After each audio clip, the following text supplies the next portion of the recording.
Hey, how's it going? It's me, Dantaku. This week's video breakdown is the anime music video Close Yet Far, featuring music by CKY.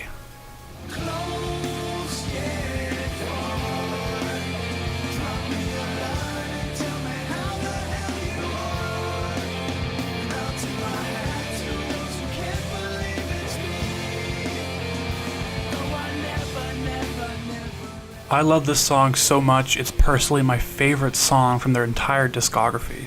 So I undoubtedly felt the pressure to make something that meant a great deal to me and not cut this video together lackadaisically. This AMV has a substantial storytelling component to it, so I want to break this video down in a different way. Ordinarily, I would just talk predominantly about how an AMV is made on a technical level, but I want to introduce another aspect of the video breakdown, the storytelling aspect. I believe that telling a story of any kind in an AMV or any music video, movie, or TV show is the most crucial element of whatever creative thing you are producing. I recently started to think about movie directors, not just as these people who simply orchestrate these moving pieces to create a film, but more importantly is their role to tell a story. Like, I was thinking about some of my favorite directors like Steven Spielberg, Martin Scorsese, and Christopher Nolan, who is just a storytelling badass. At the end of the day, their most pivotal job isn't assembling a movie, it's telling a narrative in such a way that will enrapture an audience. There's been many times where I'll watch an AMV that isn't my own, and I just say to myself, okay, cool effects and all, but what are you as a storyteller trying to show me?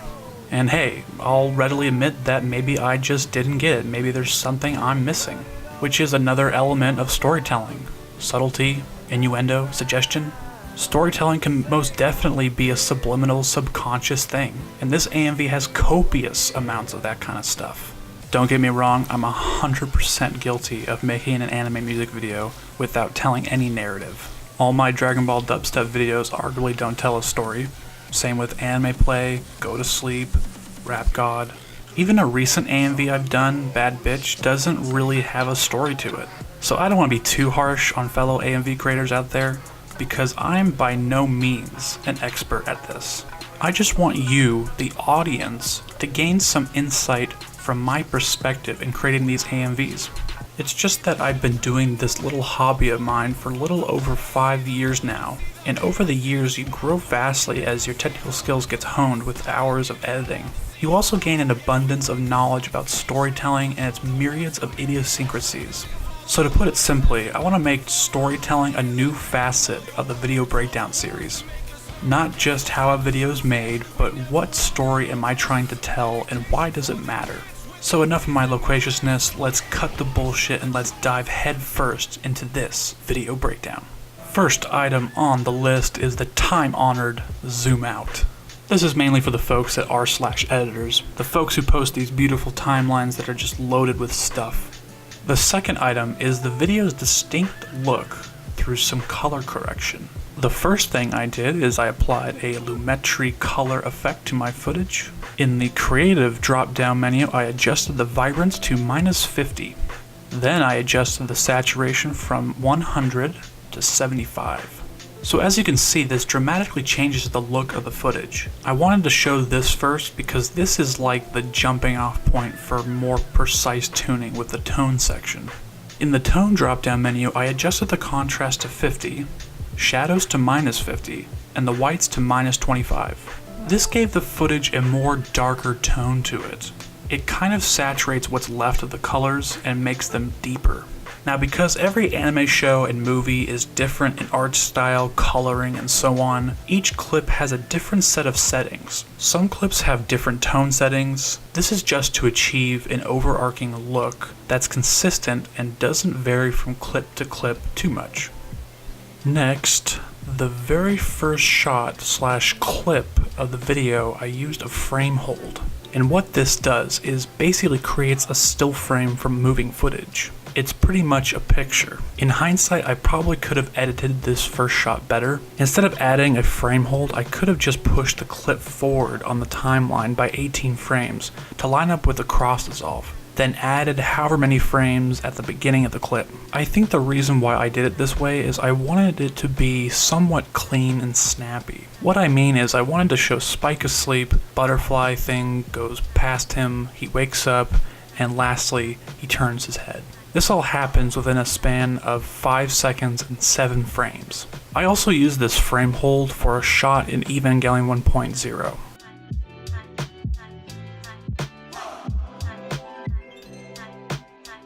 I want to talk about the use of cross dissolves. Along with color correction stuff, I've been using video transitions more frequently. It can definitely make your AMVs less stagnant, but should be used appropriately and not just because. So clearly, throughout the video, there's cross dissolves, including some additive dissolves. This gives the video a feeling of softness. It gives it a layer of sentimentality, especially when there's these lulls in the song where it's much more somber and not as energetic. Moving along, I reversed this footage from Fooly Cooly. This one's self-explanatory. I like Mamimi turning her head away in the shot, so I reversed the footage to achieve that. Next, I keyframed a scale adjustment. In this shot of wolf children, I set a keyframe at the beginning of the clip, and I set one at the very end of the clip. I set the first scale adjustment to 105, and then let it fall back to a normal 100 over the course of 5 seconds, 16 frames. This was to give the sensation of being distant and drifting away. You can see a lot of those kinds of things in other anime shows and movies. I did the same thing for this clip from Requiem for the Phantom, except instead of zooming out, I zoomed in. And the very last item on this list, on the technical side of things, is, in the last shot right before the Dantaku.com end slate appears, I chopped up this clip from I think the very last shot in the Cowboy Bebop movie, then I applied a series of cross dissolves. So every anime music video I make, there's always like 1 or 2 things that I hate, and this last shot I didn't walk away 100% happy about. Again, this was another thing that in hindsight maybe I could have edited better to achieve what I really wanted or closer to what I wanted. What I had in mind is something that looked a little bit more jittery. I just wanted it to be less smooth and a bit more rigid. So let me begin by showing you how long this clip is originally. The original unedited clip is 10 seconds, 22 frames. So that's almost 11 seconds. So I had to condense 11 seconds into 2 seconds, 18 frames. Ultimately, how I cut this part up is I listened to the song, and the song has these 6 final beats or hits that led to a final crescendo, which is where I lay my end slate. Then I chop that 11-second clip into 4 smaller clips, then apply the cross dissolves. And that's more or less how I did it. Now let's move along to the fun stuff. Let's talk about the story side of things. This will be a little tricky to demonstrate because talking about a story, it spans the entire AMV, and I tried to make every clip have some sort of significance to the story. So I'm just going to try to do it this way, and if I don't like it, I can always make improvements for future video breakdowns. I'll start by talking about the general overarching story. The story I was trying to tell in the beginning was the pursuit of a dream, but as I progressed in the editing of this video, it soon took on a different interpretation. The story then became not so much the pursuit of a dream, but the pursuit of happiness. And both of these things seem almost interchangeable to me.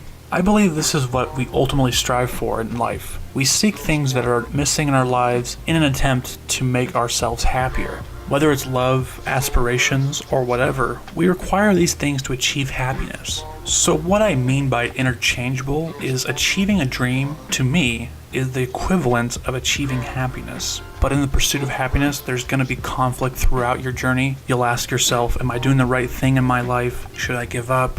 What's the point? And other less savory, mind-mutilating words. So this was another huge aspect of the story that really needed to be captured in this video, the mental anguish. There's also the sub-story that I wanted to tell. It tells the story of if you, as an adult or an older version of you, could see or speak to yourself, what would you say? How would you think? Also, how would you as a kid see the world? Would you see happiness as a more obtainable goal? Basically, the story is where did things go so wrong? Because as a kid, you don't have to worry about a thing in life, and it's not until you get older and that you start thinking about these things. I think this is uniquely true when it comes to matters of happiness.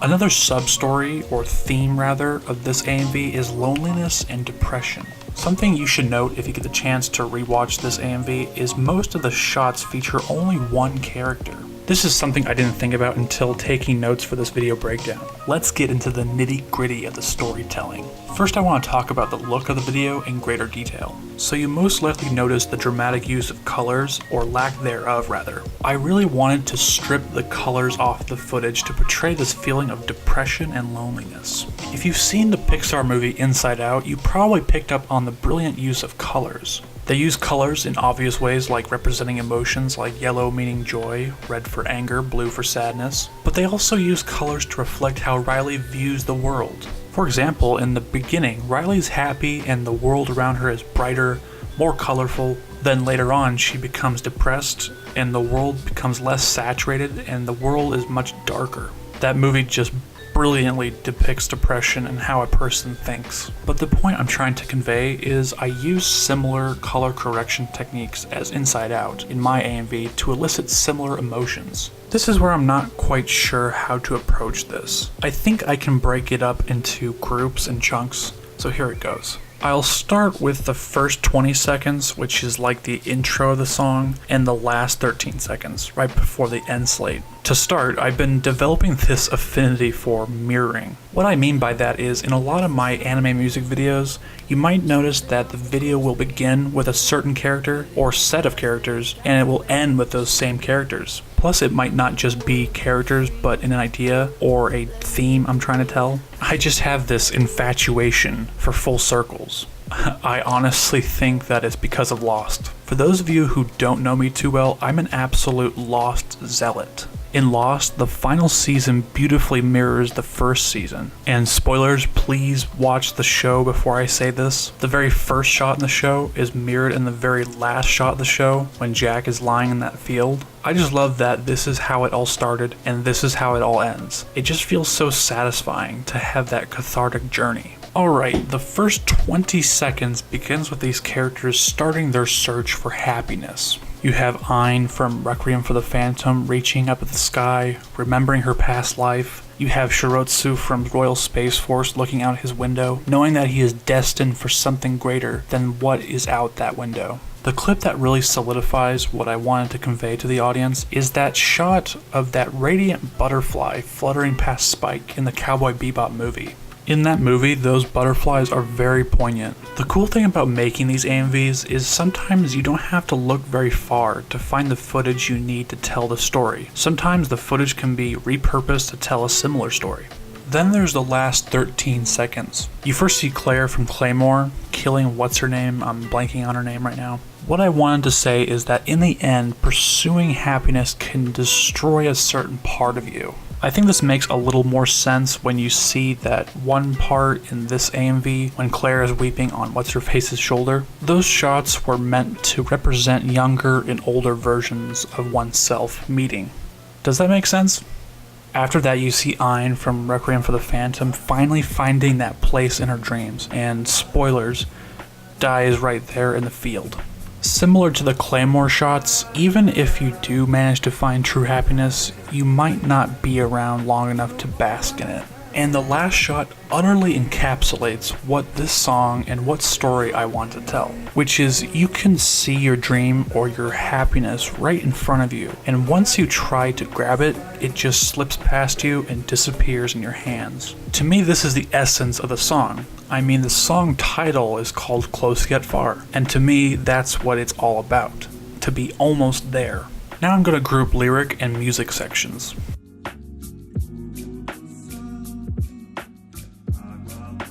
As I'm taking these notes, I didn't realize that both times for the lyric "Who said that I wasn't right," both characters are smoking. I don't remember doing that on purpose. I get this vague feeling that it may have been on purpose because this AMV really personifies me. Anyways, I think what I was trying to show is just an air of loneliness and being misunderstood. I think this is especially true when it comes to the Fooly Cooly shots with Mamimi turning her head away. I was trying to say, hey, you just don't get me, you don't understand me.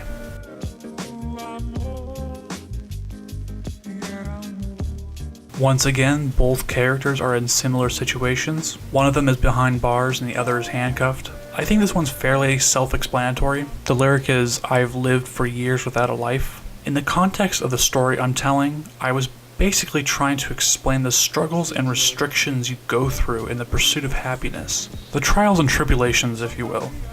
I think this could also be interpreted as the burden or weight you put on yourself in relation to the world.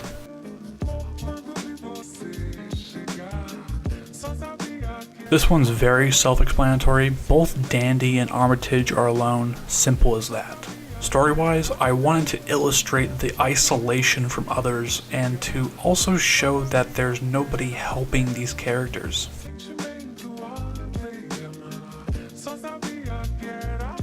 These two clips tell two different stories. The first one, the Armitage the third one, correlates more with the lyrics. Armitage sees a pile of androids burning, symbolic of the tough road ahead.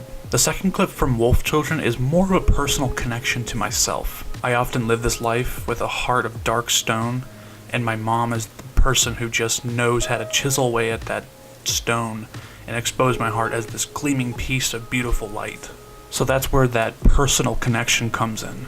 Despite your circumstances, there's still someone out there that still understands you. That's why I think Wolf Children is Mamoru Hosoda's best film to date, because it's very relatable.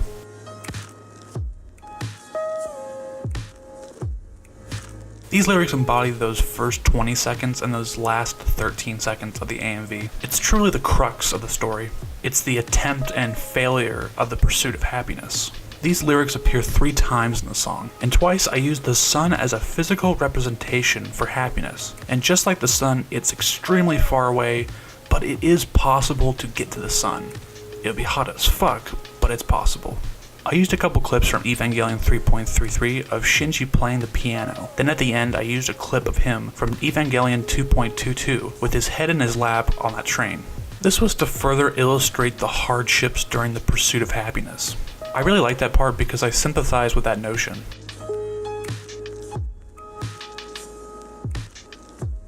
Again, as I take these notes for this video breakdown, I realize how perfectly well this whole AMV came together. The first 2 sets of clips feature a helping hand extending to the characters. Now I definitely felt a strong emotional bond with the clips I used for this lyric. The last 2 clips for this lyric are shown as characters somehow coming into contact with themselves. I was trying to say, what were you like when you were a child? And how would the younger you view the older you? As you got older, what part of you ceased to be? How has the pursuit of happiness disfigured you? The first clips from Space Dandy tell a similar story. It tells the story of self-destruction, the futile pursuit, and kind of like what I said earlier about a part of you ceasing to be.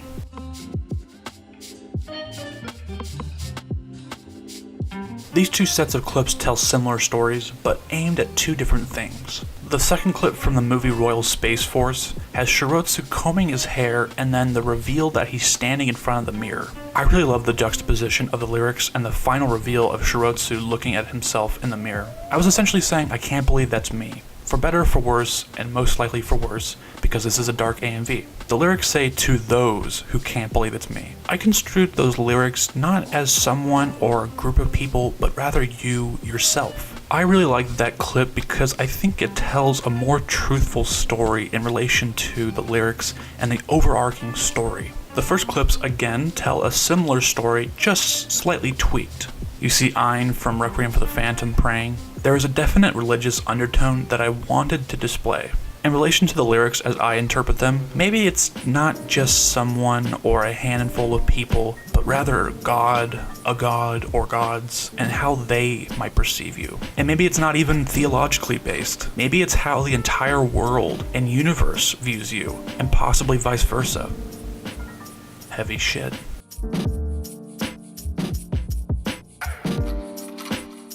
The first clips from Cowboy Bebop tells the story of this broken person walking down a broken path. The second clip from Irea Zerum tells the story of this dark void that you can find yourself falling into.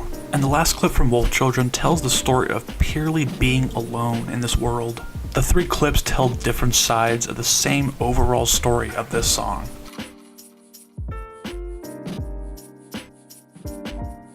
Now for the life of me, I can't remember what the story was for the last set of clips from Fooly Cooly. I think what I was going for is, once you get a glimpse of happiness, it's gone. The second set of clips from Redline tells the story of crashing and burning, metaphorically and literally. The first set of clips from Armitage III tells a more truthful story. It tells the story of a rising anger, then in the end giving up, and then finally drowning from the trials and tribulations of the pursuit of happiness.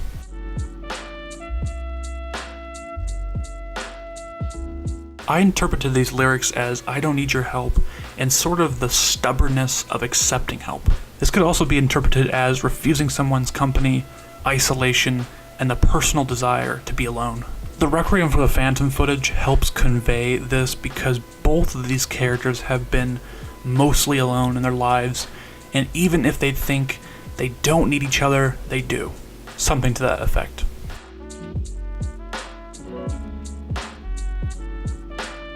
This lyric is reminiscent to the previous one. It's that refusal to accept someone's help and the feeling of wanting to be alone.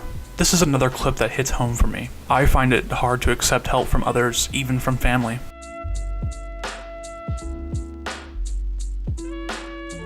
I try to make every shot and clip have some sort of significance to the overarching story, but this one was a little bit on the weaker side. My ultimate answer for this clip is, yes, I do have the things that I need to survive, but I still don't have that most important necessity, happiness. I also like that this shot is in a bird's eye view. It's the audience looking down at these characters, making them look weaker.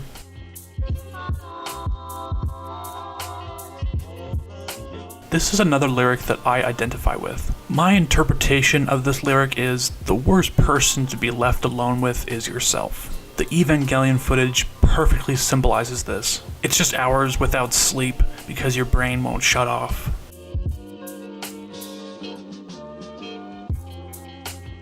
This is kind of another clip that doesn't have the most significance. I think this lyric is connected to the previous one. It's just sleepless nights, the calm, lifeless city. There's something peaceful about it.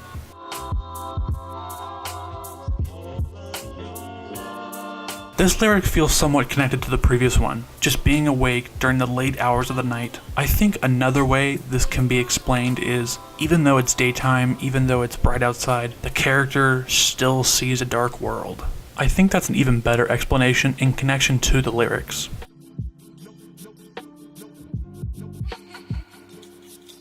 This lyric further illustrates the sense of loneliness and the desire to be alone.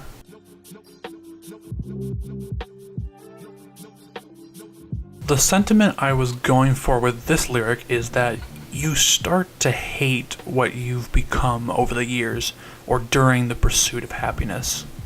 I hope everyone at home has stuck with me in this video breakdown so far. There's just one more lyric to analyze.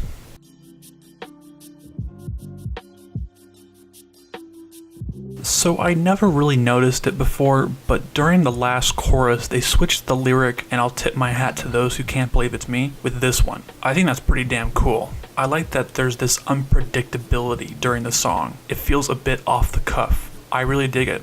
This lyric has a definite tie to the lyric, "Drop me a line and tell me how the hell you are." It's that story of things were so much simpler as a kid. Dreams, aspirations, happiness seemed way more obtainable. Yes, we are finished. I hope this was enlightening to you. I hope that you learned something or anything from this video breakdown. I especially hope that you understand that I put a lot of thought process into making these videos, particularly the ones that have a strong emotional impact on me. This is the first time I've tried this feature in the video breakdown. I would love to hear from the audience what they think about it. I know it's a bit lengthy, but I wanted to show you how my brain operates when I make these videos. I also wanted people to understand that I'm trying to tell a story, and these videos aren't typically thrown together haphazardly. If you have a suggestion on how to make this new feature more simpler, I'd love to hear your suggestion. I'd like to mull it over with you. Thank you so very much for watching. I truly hope that you enjoyed this edition of Video Breakdown. I hope that you might have learned a thing or two. I hope that maybe I might have inspired you to go out and make your own AMV. Just remember to create from the heart. Let that be your ultimate guide. Thanks for watching Video Breakdown, Close Yet Far Edition. You can find the original anime music video and the rest of my AMVs on my website, dantaku.com, or on my YouTube channel. Again, thanks for watching. I'm out of here.